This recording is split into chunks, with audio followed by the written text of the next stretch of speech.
Hello from my hotel in Brooklyn, New York. Michael and I have made the trip to New York to be guests of ABB at the 11th round of FIA's Formula E 2022 race. And over the next day or so, we'll be getting to talk to some of the team at Formula E, speak to some of the drivers, and explain exactly what Formula E is and why it is so important in the automotive world. Plus, we also get to see round 11 tomorrow before heading home on Sunday. Having arrived yesterday, we started our Formula E experience with a panel discussion this morning, followed by a brief Q&A on the state of Formula E today and its place in wider motorsport, led by Jason Kelly from Bloomberg and featuring Michael Andretti, Ian James, Jamie Regal, Frederic Bertrand and Asif Nagla. Before we get there though, just a reminder to subscribe to the channel and hit the bell, and we do have plenty more coming from Formula E very soon. And if you'd like to join the 1,400 or so people supporting this channel, stick around until the end and I'll tell you how. Before we get to the panel, which we thought was interesting enough to share in its entirety with you here, a quick bit of housekeeping. There are a couple of audio glitches in this recording that are totally my fault, not Michael's. We've done our best to fix it in post, but just know that there are a couple of audio dropouts as we tried to plug our cable into the right thing. Anyway, without further ado, here's a panel in its entirety, plus a question from me about electric truck racing. So we're going to get started with this discussion, just being conscious of everybody's time. I'm Jason Kelly from Bloomberg. I look after our sports business vertical and have had the good fortune of getting to know some of these guys and look at Formula E over time. We're going to have a half an hour or so discussion to talk about the state of this sport and motorsport in general and everything that's happening around this circuit and this race in particular. From my left, I'm going to go very quickly, Michael Andretti, Ian James, Jamie Regal, then who's next? Oh, there you are, Frederic Bertrand, and then Asif Nagler there at the end. And so we have a wide variety of perspectives here. Jamie, I want to start with you right there in the middle. Here we are in New York, finally fans coming out, seeing this, this product. Tell us about the state of Formula E right now. Like what's your quick synopsis of where the sport is? It's really exciting to be here in New York. I was saying earlier yesterday we lit up the Empire State Building, and that's just a symbolic thing, but what we try to do is show up and race in cities and really get people's attention. And we're here to play this time, right? So we got fans coming, and that's really exciting because the last couple of years, 2 years ago, we weren't able to come to New York, and then this last year we had restrictions because of COVID. So excited to be here in New York, and then big picture, things are going great. I mean, we've got a big championship fight with 4 drivers, going forward at the end of the season with 6 races to go, 4 teams. So we've got a really big push here at the last couple of races is New York, London, Seoul. Those sound like Formula E cities, right? We race in the heart of the big global capitals. And, this future's bright as well. We've got a couple new manufacturers coming in next year. We've got a whole new racing format. We're going to be instituting some form of a charging stop in the race. So, the sport, I think, is in a really good nick now. So as we go along in this conversation, we're going to talk a little bit about some of the things you mentioned in terms of manufacturers and some technology. But Michael Andretti, I want to turn to you because you are uniquely positioned, given your experience, your family's experience, and your team, to give us a state of not just the E side of this, but motorsports does feel like it's having a moment right now. Why do you think that is? I don't know for sure. I don't know how much Drive to Survive has to do with it here in the States, because obviously it's helped Formula One grow immensely in the last couple of years, but then I think maybe all the other motorsports are growing with it. But yeah, there is a big interest, not just in Formula One in the States. Car record crowds everywhere we're going. The TV is up, so there's a lot of positives to go in that side as well. So yeah, I think racing, as you said, is in a good spot at the moment. And Ian, jump in here because you have some really interesting experience as an engineer who's worked on sort of all sides of the auto industry. Both inside Mercedes, looking after some notable lines, having worked in Formula One, Formula E now, and help us understand the evolution of this product, especially from a manufacturer's perspective and from a team perspective, and how it fits into the whole. Yeah, I mean, it's an interesting point. I mean, Mercedes has been, I think when we started here in Formula E, we said that we'd been in motorsport for 125 years. So it's got to be getting on for 128 years now. So there's definitely something that motorsport as a whole is doing right in that sense. And we talk about it being, of course, it's entertainment, but there's also an element there in terms of the test laboratory, if you like, for the automotive industry and pushing the boundaries. There's things that you can do within motorsport that you can't necessarily do straight away in the road car industry. And that has been something that on the combustion engine side has been around for many, many years. We're now seeing this seismic shift towards electrification in the automotive industry. And I think Formula E is now playing a crucial role in enabling the engineers that freedom, if you like, to test their theories out on the track. What's interesting for me is that obviously with the billions that are being invested in this shift in the automotive industry, that trajectory, that growth has been exponential on the road car side of things. And actually, motorsport has lagged behind a little bit. What we're now seeing, though, is actually some of the concepts that we've been developing over the last couple of years actually being put into practice. So yeah. we had the Mercedes EQXX recently that did the world record drive on a single charge.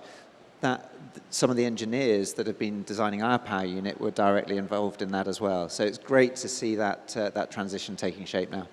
So Asaf, pick up on that point, because this whole notion of e-mobility is obviously at the core of all of this, and we all love watching the drama and spectacle of this race, but all of us in this room and people watching and people who are going to be watching on Sunday are ultimately consumers too, and this broader trend toward electrification that Ian mentioned, the literal rubber meeting the road here when it comes to, schlubs like me, driving our little electric cars around. How fast is that? I mean, I'm just full of terrible puns. How fast is it accelerating? And look around the corner for us in terms of what happens next in the broader e-mobility sense. Yeah, thank you for that question. I think, first off, we need to put transportation electrification into context and perspective, right? We are changing the way we move goods and people on the road for the first time in a century. This is going to be a really big shift. I think that we are in the early innings of that, but we're starting to come up on the bottom of that S-curve when you start to see technology adoption really pick up. And the past few years, we've seen it accelerate significantly, and I think Formula E in some ways is a microcosm of what we're seeing in the marketplace. As we heard earlier, the first race we were swapping cars, then we were moving on towards a single vehicle can do the whole race because battery capacity is better, technology is improved, and now we're talking about incorporating some degree of charging into the race. And if you see where the consumer segment and the rest of the industry has gone as well, we're in the same place, right? No one thought about 350 kilowatt fast charging along the highway 10 years ago. And now we're talking about it like it could be the new standard in the next year or so, and we're seeing them on the road already. And so I think Formula E really is a microcosm of what we're seeing, and the interplay is clear, and the connection is clear as well. And so, Frederick, how do you make sure that nexus is real in terms of creating a sport that actually does accrue back to the manufacturers in terms of real technological innovation that Asaf was talking about? I love your title because you're not just director of Formula E, but of innovative sports projects at FIA. It's like, I feel like that's one of the coolest titles I've ever heard. So how do you make sure that innovation that we see on the track is useful ultimately? Yeah, I'm clearly the one trying to make FIA sometimes jumping in the middle of an unknown area, and Formula E was clearly one of the projects where we had that full capacity and possibility to understand the needs on the one side, get the manufacturers on board as much as possible, but on the other side, protect that we are proposing a real sport. The challenge is always to make sure that fans will follow, because if we want to have a platform which is successful, it's not only having a proper sport or having a proper event happening, but we need to make sure that fans are informed, know that it happens, and love it. And for this, that's the game, and that's part of the job we are doing. So it's not only FIA, it's FIA, Formula E, the teams, the manufacturers, all together, trying to converge on what are the challenges we have to tackle, what are the ones we are taking as a priority, and which are the ones which will help us in the future. Performances for sure, technologies for sure, the way of making a proper sport, and we have the two sides. One side is the laboratory, where we can try to create from technologies which are not yet in the street, not yet even on the shelves, and take the risk of putting those technologies in something which will be. Then the second step is accelerating the change. Right. I think it's clearly the leitmotif of Formula E, and it's exactly what we do every day. We never know what we will get, but we are pushing to accelerate, test, and put all those conditions which are extreme into a car, into a sport, and hopefully get a good result. Michael, I want to ask you about something that Frederick just alluded to, which is the fan. But because you understand the motorsports fan, I would argue more than just about anyone. How would you characterize this fan in the broader context? You know, we were talking backstage about, you know, going to Indy and seeing, you know, these 330,000, you know, like rabid, you know, real consumers and fans of the sport. Talk about the fan evolution a little bit and the delineation, if you can. Yeah, that's definitely something that, you know, for us has been great, you know, having Formula E, because it is a bit of a different fan base than our normal, because, you know, we're after the younger fans, and the younger fans are very concerned about the environment and sustainability and all that, and that's exactly what Formula E offers them, and they're following it because of that. So I think we've been able to generate a lot of new fans, and then hopefully those fans see what we're doing and see all the other things we're doing, and they become a race fan in general. You know, so yeah, I think Formula E has been great for that. So Jamie, again, I love people's backgrounds and what they bring to these sorts of conversations. You know, you've worked across football of both stripes, American and then the real football. You understand the sports fan. What have you learned about this fan, and how do you sort of keep them satisfied with the right product on the track?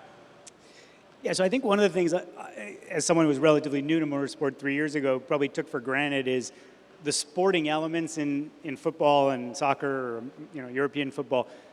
Those are constant, right? I mean, maybe a pass interference rule changes. You know, now we have, I don't know, goal line technology in soccer.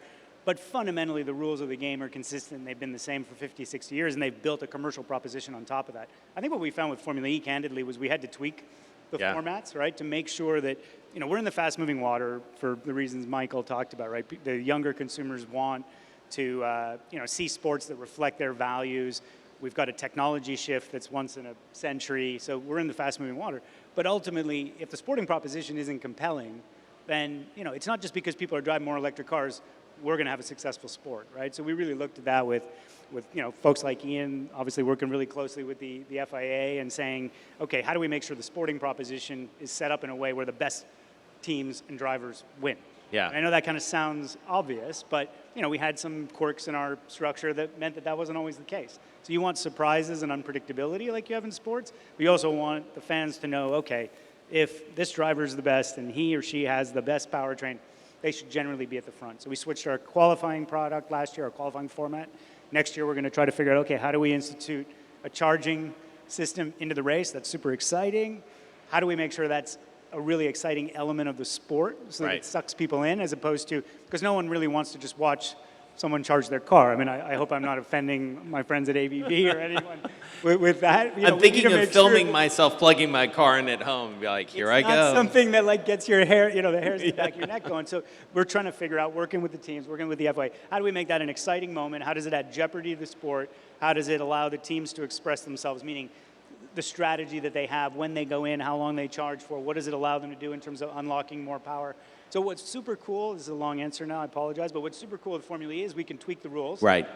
Based on the technology, based on what the fans are telling us, based on what's available from our partners to be able to, make a better sport.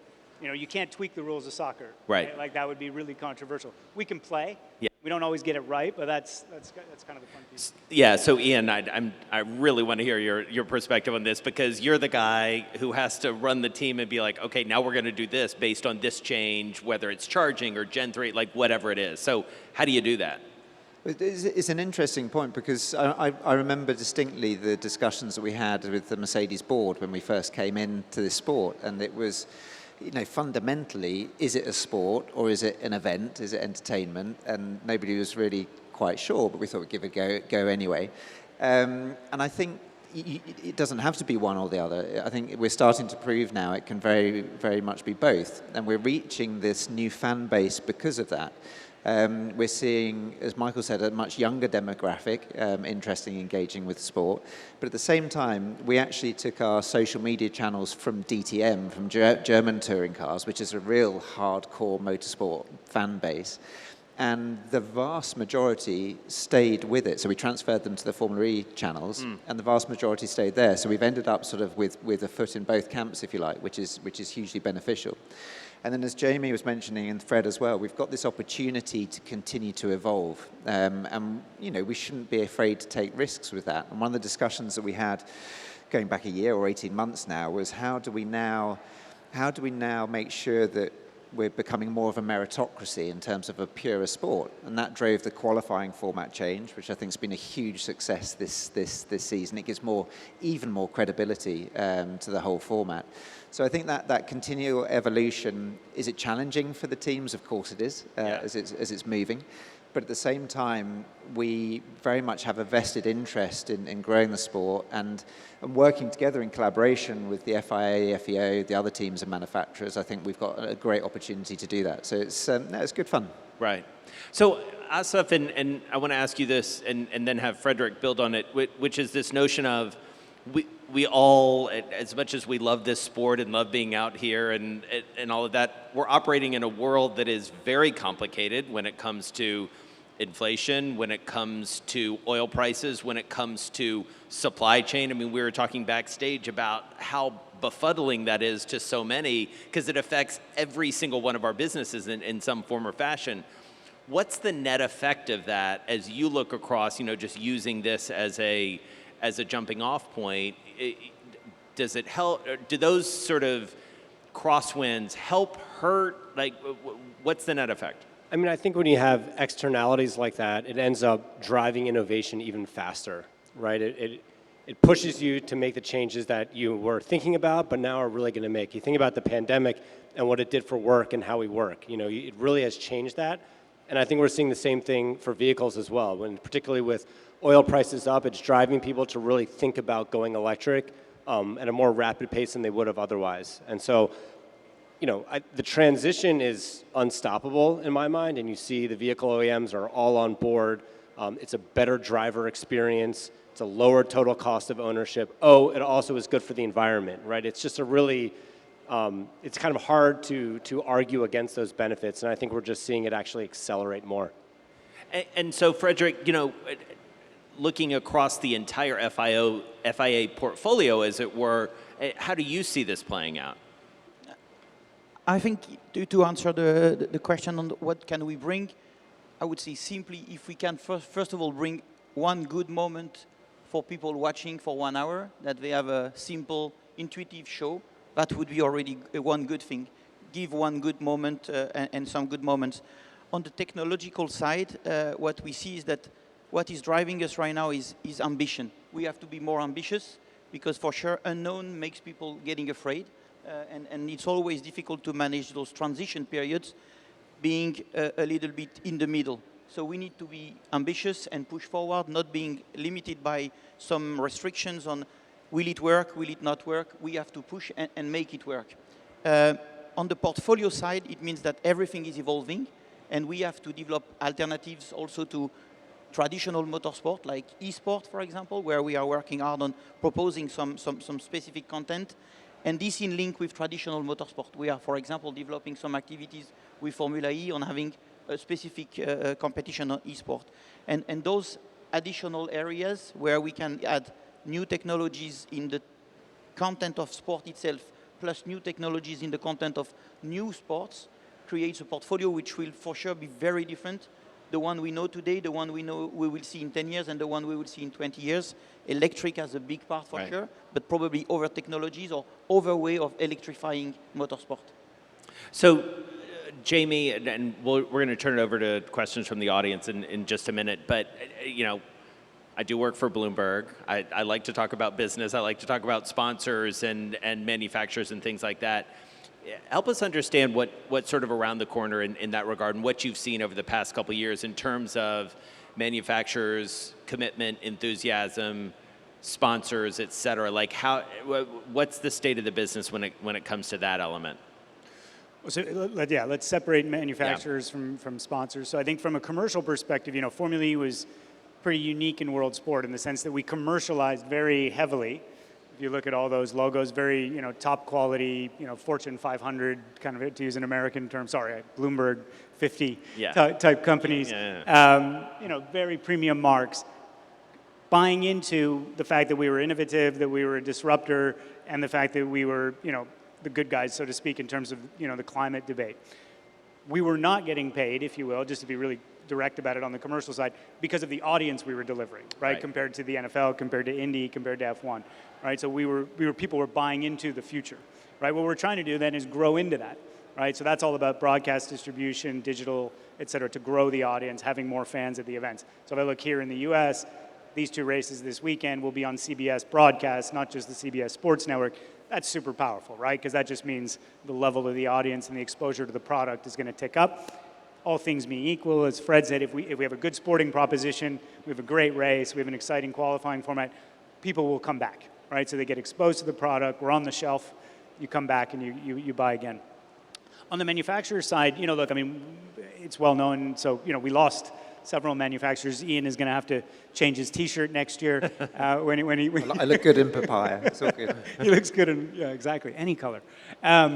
You know, so we lost 3 German manufacturers, right? I mean, this was, can't lie to you, like a very significant blow to, you know, the championship in the sense of you want the biggest brands associated. Also, there was just this disconnect, right? You have manufacturers saying we're going to spend 40 billion euros to go electric and we're going to leave Formula E. That didn't intuitively make sense, but it comes back to what I alluded to before. Just because the world is going electric doesn't mean we're, you know, guaranteed to be successful.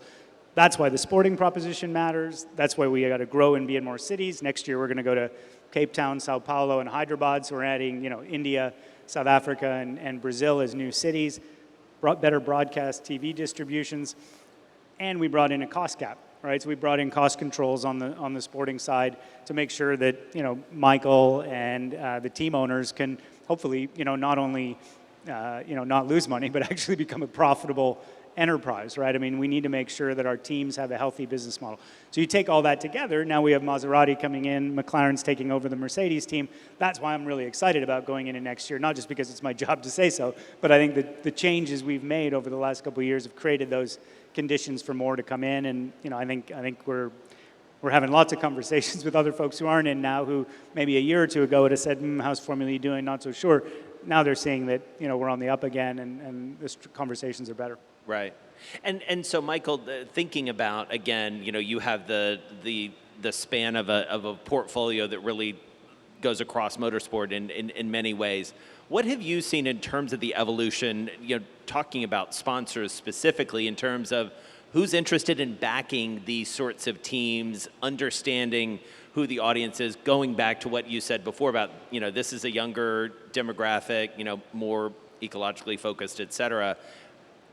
And yet it feels like the sponsorship has changed across the board in motorsports, I think. Yeah, it has. But I think something that was very unique was, you know, when we go make our pitches, we make our pitch, and then they'd say, well, what's this Formula E? Because now all companies are into sustainability one way or another. So I think it's created a lot of interest for our sponsors that, you know, maybe aren't interested in the traditional, but they like this new format where it's sustainable and good for the environment and all that stuff. So for us, it opened up maybe a new market for us that we wouldn't have had. So it's been very good for us in that way. And so, Asaf, obviously, like that, your name is, or your corporate name is all over the place. You know, front of every, just about every logo that's on here. Talk to us about the business proposition from your perspective. Like, you've got to measure this stuff. You and your bosses and colleagues are all looking at this all the time. So what's it about? I'm putting you on the spot right in front of, Jamie's listening very intently to this. No, I mean, Good news is the contract has like 4 years to run, so we don't have to renegotiate live. It's a natural partnership, and it was like that from the beginning. Like, both brands and companies are focused on the same mission, same philosophy, which is providing sustainable technology to the world and proving what's possible for the future. That's in the DNA of Formula E, and that's in the DNA of all the products that we make at ABB. And that's kind of as a general high level. Then on top of that, cars are electric. We're the largest manufacturer in the world of electric vehicle charging stations. And so the nexus is even clearer. And so for us, it's just, it makes total sense. And just that in the way that I think electric vehicles and the charging experience are changing the driver experience and how we interact with cars.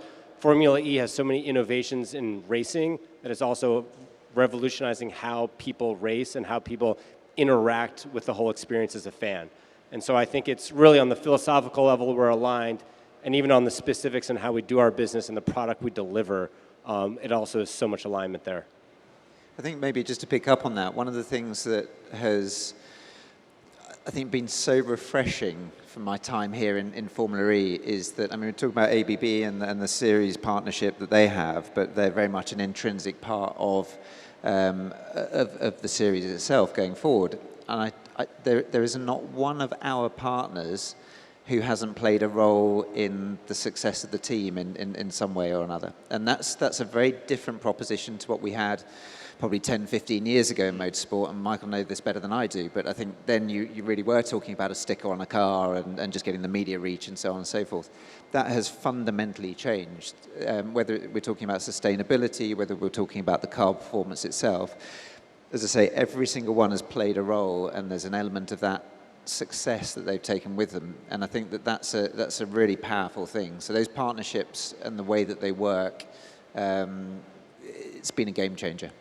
And so, Frederick, to that point, do you see things in Formula E that you then take back to? You alluded to this earlier, sort of take back to other parts of the broader FIA family and say, why don't you try this? This worked with this sponsor or this team or what have you. Like, how do those, again, to be very business schooly about it, how do those best practices get shared across what's a pretty complicated universe and collection of stakeholders, as they say? Yeah, it is definitely a laboratory also for the way motorsport will be in the future, because behind all the technologies, all the way we are dealing with the championship, which is a little bit forefront compared to all the others. The second is how we manage safety, how we manage the way motorsport will be handled by all our sporting authorities nationally in the future with electric cars. And that's something which is for sure the best practice we are transposing to all motorsport development right now, because if we want to be ready for the next 10 years to have electric cars at every national level, for example, we need to teach them and help them to be ready. And Formula E is also a laboratory for us on this development of motorsport for the future. Jamie, what have you learned? You were saying to us backstage that you were in Seoul for a cup of coffee earlier this week. Tea. Tea, excuse me. You had to drink a lot of coffee when you got back just to carry on. What have you learned about this sport, especially having worked in other professional sports, about the global fan and sort of the global appetite for motorsport and how it may be different, and specifically what it's like for this Formula E? Yeah, so we actually did some market research recently, which we haven't shared very broadly with the teams, but roughly 800 million people around the world say they like motorsport. And about 500 million of those people have never heard of Formula E. So when you first hear that, you think, God, what are we doing? On the other hand, you think, all right, this is actually an opportunity, right? Because if people who like car racing, right, so if someone comes in to watch the Indy 500, they may not naturally be inclined to support an electric championship out of the gate. But if we can present that product to them through the right digital channels, CBS, our broadcast partner, we're going to bring new fans into the sport. So that gives me hope, if you will, that there's growth. We also have 25% of our fan base specifically say they don't like other motorsport, right? So they specifically say we like Formula E because it's in the cities, because it's clean, et cetera. So that's just a completely different segment. And by the way, that means you have to market in different ways to those two different audiences. But if I use Korea as an example, so we're going to have our season finale in Korea. We're going to race in and out of the 88 Olympic Stadium. So that's kind of like a cool way for us to show up. You know, it'd be really hard for another motorsport to do that. We're part of what's called the Seoul Festa, which is this celebration of Korean culture. If you're not into K-pop, you know, and you know who BTS are, BTS is like, if you have, you know, 15-year-old daughters, you definitely know who this band is. You know, they're like one of the most popular bands in the world. They're an endorser for our race. Why are we doing that in Korea? Because, you know, we want to connect with Korean culture in a more authentic way. Korea is not, by any accounts, a motorsport market. And so, you know, we really need to tap into those other cultural cues to make ourselves relevant. Then we hope if we have a concert and we have a car race and the race is exciting, you know, we convert some of those people over to be fans over time. Well, and Michael, presumably, I mean, part of the business case for doing this is, as you said before, growing the fan base, but also tapping into, you know, a newer and more global audience, I would imagine, right? Oh, for sure. And I think Formula E is perfectly set up for that because, you know, to be able to go to cities like New York, which other racing series have been trying to do for decades to try to get here, they could never get here because of the noise problem. So that's one thing that Formula E offers for the racing fan. You can bring it right downtown, and that's why we are in these iconic cities all over the world, and it has to do with our cars are quiet. Right. You know, and so, yeah, I think that's a big thing. All right, I'm going to turn it over in case there are audience questions that people have. There's one here. Is there a microphone, or I can repeat? Mic coming your way. Hi, thanks. Nikki Gordon-Bloomfield, Transport Evolved. FIA is a huge racing organization. There are lots of different cups, lots of different race series. What's next? Are we going to see electric truck racing? Are we going to see an expansion into other categories other than the open wheel and the touring car? What do you think is the toughest of those championships to break into with electric? Well, I can say from our side, we're involved in Extreme E as well, which is goes to the extreme areas of the world to bring notoriety to those areas and attention, and it's all off-road racing with these electric trucks, and so that's one area that's new. And I know there's other areas of you know, racing. I think electric is going to be in I think almost all racing in some form. Most, you know, it could be hybrid or all electric. So that is happening. You know, IndyCar's going hybrid. Sports car racings are going more hybrid. I mean, so it's all going that way. Frederick? I think Michael summarized perfectly. We are exactly in this moment where we have to balance our portfolio between protecting traditional motorsport and all the disciplines and be ready for the future, which means that we need to evolve. Many of the current disciplines already have electric inside, whatever the way is. Should it be hybrid? Should it be a different way of doing it? And then touring car is going there. We also have some evolutions for the next endurance level. It's the same on many categories. Rallycross, electric is already there. The way we have to manage now is the way we are moving from where we are to a full electric. Should it be straightforward? Should it be progressively? And for the moment, we are more on a progressive approach to make sure that everybody is able to follow, because behind the technology, there are plenty of other parameters which we also need to manage, and we need to make sure that everybody can be there and afford to be part of motorsport. So it's a balance between pushing the technology, and that's why Formula E is the perfect tool, because it's clearly the pinnacle for electric racing right now. That's where we are putting the maximum effort on making it full electric. But for all the others, we are moving there slowly but surely. Hi, Sam Smith from the Race Media. A question for Michael. Oh, there you are. Michael, the New York ePrix is a bit of a crossroads for Formula E at the minute. The future of the race is uncertain. Do you see as somebody in IndyCar who could potentially see not sharing, but using maybe a track in IndyCar, St. Petersburg perhaps, or maybe Toronto. Could that work for you? I don't understand the question 100%. What do you mean, like racing? So not so much sharing the bill, but could, for instance, Formula E race? Oh, run together with maybe another weekend event. after weekend potentially. Yeah, I think there's talks of that maybe possibly happening. I think there's ways that you can make it work where it works for both. You know, or let's say an organizer that has to build a track, and you know, if he can have a Formula E race the week before or something, it helps with his costs and stuff. So, yeah, I mean, I think that's possible. You know, I think that'll be up to them on, you know, if they were looking to share the show or not. Yeah, it's possible. Jamie, do you want to answer that? Yeah, I mean, just look, we race in Monaco 3 weeks before Monaco. We're leveraging, obviously, a fantastic asset there and some infrastructure. We race in Mexico. It's probably commercially our most successful race in terms of, you know, fan attendance. So, you know, we're always on the lookout for venues that are true to Formula E's DNA, meaning we're in a city, we're able to do a street type environment, ideally with some infrastructure so that it's more cost effective. I wish there were more of those out there. So yeah, we're pretty open-minded. I mean, obviously, Miami with the F1, Baku, Singapore, St. Pete's, Toronto. I mean, there's a lot, and we're definitely looking at a whole host of those options. I think the way we look at the portfolio is, you know, we want some truly unique Formula E environments where no one else can go. That's what allows us to distinguish. And then ideally you balance that with, from a cost perspective, you know, leveraging some existing assets. Question there? Question back there. Yeah. Elizabeth Blackstock from Jalopnik. Just to build on what Sam said, the lack of American races is pretty obvious coming into this next season as far as the calendar currently is.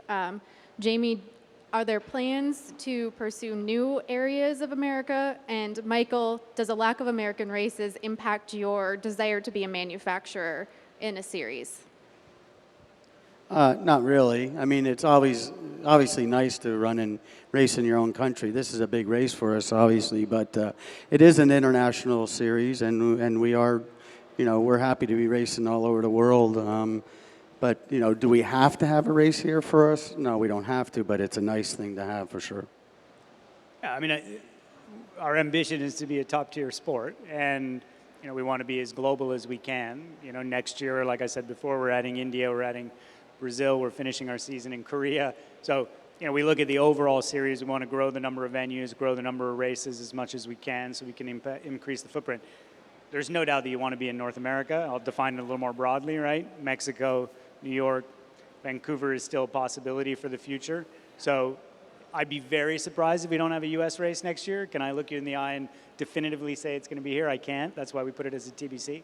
But yeah, there's a lot of work going on in the background to make sure that, you know, we have a race in the U.S. because it's just the biggest sports market in the world, and we want to be here. One more question. Oh. Go ahead. Hi there, Nina from Fueler Magazine in Vancouver. Jamie just touched on the point of still possibly looking at Vancouver for Formula E, so I'm super excited about that. But I've loved hearing all your guys' answers, and we're really lucky to have you guys all here. So if you don't mind, I have two quick questions. The first, and where I'm opening it to the floor to anyone, is there a possibility of FIA Girls on Track doing something with Formula E before the races? Are you going to get some young girls involved?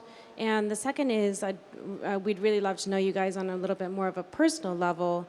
And what has been something and a change taken in your own personal life that was a direct effect from being part of the Formula E family? I'll take the Girls on Track one quickly. So we have a partnership with the FIA. The Girls on Track program is an FIA program, and then Formula E, if you will, expresses that program at different venues. So this year we've done Mexico, we did Jakarta, we're doing London, and I think I'm forgetting one. Oh, Saudi Arabia at the beginning of the season. So at the beginning of the season, we map out a few different markets where we lean in on the Girls on Track program. Generally speaking, it's in developing markets. That's where we focus, right? So Saudi, Mexico, and Indonesia. We are doing it in London at the end of this month. So we don't do it at every race. We need to figure out how do we scale that up, because clearly getting more young women into motorsport. Not just, obviously, the most visible of being a pilot is one ambition, but and maybe these guys can talk about it more eloquently than I can, but the number of roles that we have across Formula E and engineering and race strategy, et cetera, is pretty significant. So we just want to get as much talent as we can into motorsport. Yes, and I mean, for us, I mean, I've had many women drivers drive for me. I've had Dana Patrick. We were able to give her first and only win in auto racing, and also we had Simona, who drove for us here in Formula E actually a couple of years ago. So we're very open to that. We have a lot of women engineers that are part of the team. We have mechanics that are women that are our IndyCar team. So we're very open to that. They're we are doing whatever we can to try to encourage more women into the sport. I know we could keep going with this, but I want to be conscious of everybody's time in the audience and these guys. So please help me thank our esteemed panelists, and have a great weekend. Thank you all. Thank you. Thanks, everyone. That is it for the video, and I hope you enjoyed it. Thanks again to ABB for letting us reproduce this discussion on this channel. And thanks to the team at Formula E for letting us hijack their audio feed. If you liked the video, please consider giving it a thumbs up and sharing it with your friends. And don't forget to leave your thoughts below or in our free to join Discord chat room. There are links in the video description. And if you really liked it, why not leave us a super thanks? It's easy to do, and everything you do send our way goes towards helping us make great content. If you haven't already, make sure you've subscribed to this channel and our other channel, Transport Evolved Take 2, and give that bell a gentle ding to make sure you're told when our next video goes live. Thanks on behalf of the entire TE crew go out to everyone who makes this channel possible. That includes everyone who supports us on Patreon and YouTube, as well as those of you who just watch the video and share it with your friends. If you're a supporter at the charged up level, you'll see your name right here on my right hand side. And if you have just joined and don't see your name, we're sorry if it hasn't shown yet, but we currently render the list every week or two, and sometimes our videos are produced a few weeks in advance.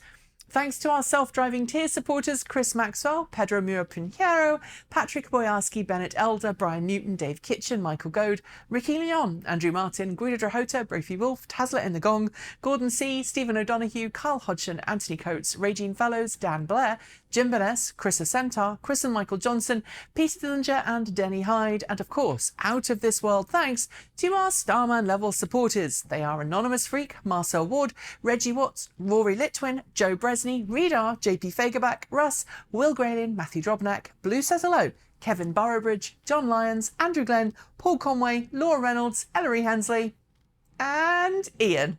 If you'd like to be part of that amazing list, you can join Patreon at the link below.